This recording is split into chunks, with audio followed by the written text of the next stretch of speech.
What's going on, everybody? Welcome back to another video on my channel, Early Plays, and finally, Global is here. But however, I do not have gameplay for you guys because I kind of want to get a better PC first. So I should be getting a better computer by the end of the week. I mean, it still runs fine on here, but that's just when playing. So I'm not sure about when recording. So I haven't tested that out yet. I'll probably test that out tomorrow. But anyway, in today's video, I'm going to be going over with you guys everything that's been, released in Global, what there is.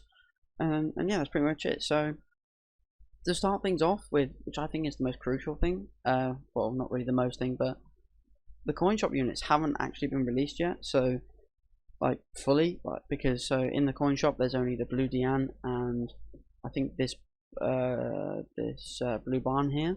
It's only this blue barn which you can buy. Which do not buy this blue barn. Do not ever do that. No, do not do that.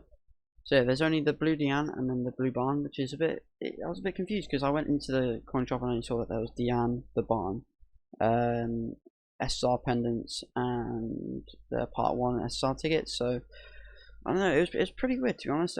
But still, it's fine. I don't really mind it to be honest because I was just trying to think because PvP teams are going to be very much different to what I thought what the teams were going to be, because if we come over here, take a look at the PvP teams, literally all these teams have coin shop units in, so it's going to be pretty interesting to see what people do, because obviously I reckon teams will be like King, Guild Thunder, the Green Meliodas, like Hauser or something maybe, I don't know, probably not Hauser. Hauser isn't that great for PvP, like without other humans, so I don't know, maybe Diane could be a decent PvP, maybe, I don't know.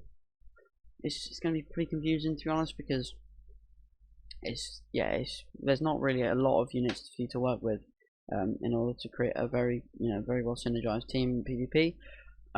So yeah, that's what I wanted to talk about there. I think the story chapter goes up to chapter 6, I think, which I think brings you up to the blue Diane. I think I can't remember, but yeah. So yeah, we got that. Now with the characters that have been released. So at first, or from this website, they thought it was just going to be the same as day one from when the JP version came out. However, they've added characters like Arthur, they've added the Red Barn, they've added Ellie Hawk, Green Elizabeth, Elaine. Who else? I think that's it. Yeah, they've added those characters. And SR characters being Blue Arthur, Red Dreyfus. When is it Red or Green Dreyfus? One of the two, and then the Green Hendrickson as well, wherever he is. Yeah, but then relatively new characters, and also the Red Elizabeth as well. So yes, the characters. To be honest, it's still not a lot of characters really that have been released. If you look here, there's still a ton of characters to be released. Way too many. Now, first of all, I would probably say if you want to summon, I wouldn't summon if you're a free-to-play player. If you're a whale, you do whatever you want realistically. But if you're free-to-play like I am, well, I'm gonna try and be as free-to-play as possible. I don't want to spend too much money. I wouldn't really summon at all on the banner. However, when it comes to re-rolling, I would summon on it once to try and get an SSR, and then if you don't get a one, re-roll again. Because what I did, I re-rolled until I got Meliodas and then another SSR from the free summon. And I got this Green Elizabeth here, which I mean she's alright, but it is what it is. I got Green Meliodas anyway, so I mean she's not bad because she's a healer. She gives ult gauge, not bad, decent character, but there's better characters to be honest, better free to play versions of her. So I mean well, either way, it is what it is. So yeah, I made sure I rerolled for another SR just so because 2 SRs I feel like would be enough to carry me through all the story and stuff, and do me well on PvP. So yeah, because we're gonna get a lot of free to play SRs. Well, not SRs, but you can get a lot of free to play units like the Diane, the blue Diane, the red Diane, even the Red Barn, the blue King, and the Red Elizabeth as well, which I don't think we'll get for a while, but it's fine. Although you can pull her from something, so I don't know. Yeah, so it's not too bad. I feel like if you get at least 2 SSRs, then you should be fine. I was trying to re-roll for well, when somebody to either get the Arthur or to get Ellie Hawk. And those were like my two main characters I wanted to look for. Not really Arthur because he's coin shop, but mainly Ellie Hawk because she's really good. Because she has Amplify, which is an amazing card. Which is like what characters like Gallant have, the Red Escanor have, and plus her digestibility is really good because Solidify gives her plus 30% resistance for 3 turns, and adds one additional Solidify effect as applied. It's very handy. Also, yeah, it's very good. And the good thing about like her level 3 is this also removes debuffs. So if you have a lot of debuffs on you, you get an extra Solidify for every debuff you remove, which is good, which just increases this by even more, so you can do a lot more damage. So that's why I wanted her, because she's useful for things like Super Boss and stuff eventually when they come out. So I was kind of hoping to get her, but I couldn't, because I didn't really want to have to sit there for hours and on hours just to have like the smallest thing happen. So it doesn't really matter, because I'm hoping to pull that eventually, you know, from other banners and stuff, because she'll be on like every banner, so it'll be fine. Also, yeah, just when you're re-rolling, make sure you at least get Green Meliodas. And also when doing story mode, the Green Ellie Hawk, I've been using her so much. I've been investing more into her than my actual Meliodas, simply because of this attack card here, because it has Pierce, which increases her Pierce rate by 3 times the amount it is, because it's already 30%, which is a really high amount already, which means that her attack skill here is going to do a lot of damage as well.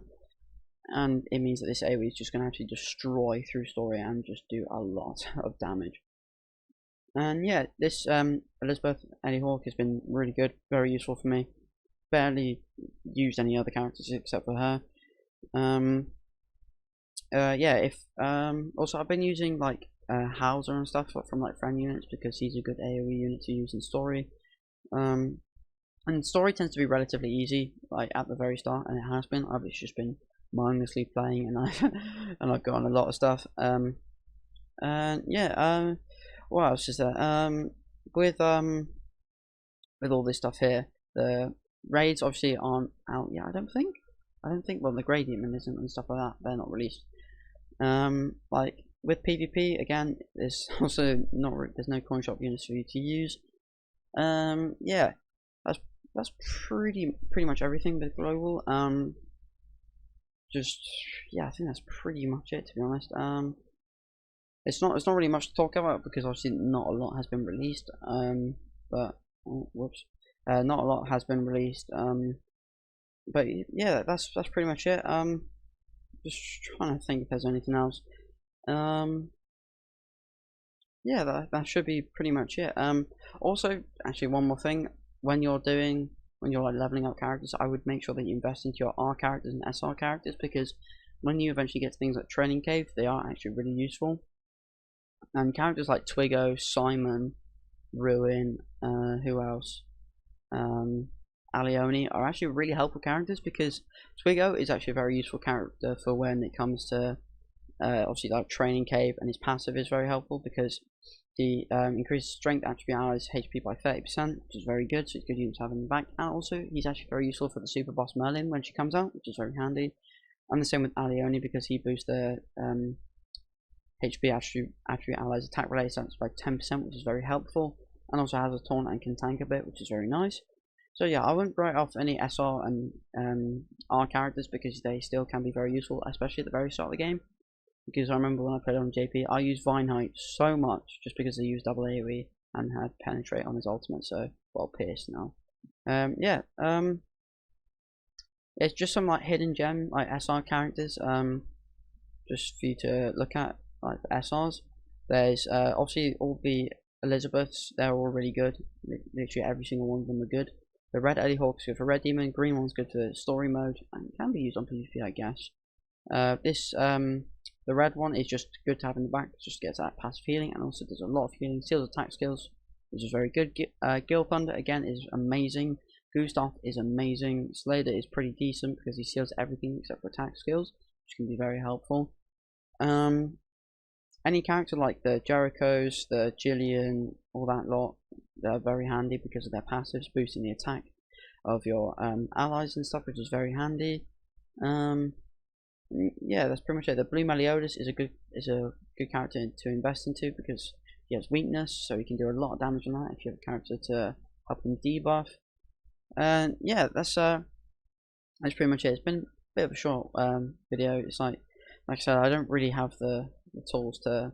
Well, I do, but I don't really want to do it because I don't want it to come out absolutely terrible. So yeah, that's pretty much it. So yeah, thank you so much for watching. I've been OnlyPlays, and I'll see you guys in the next video. Peace.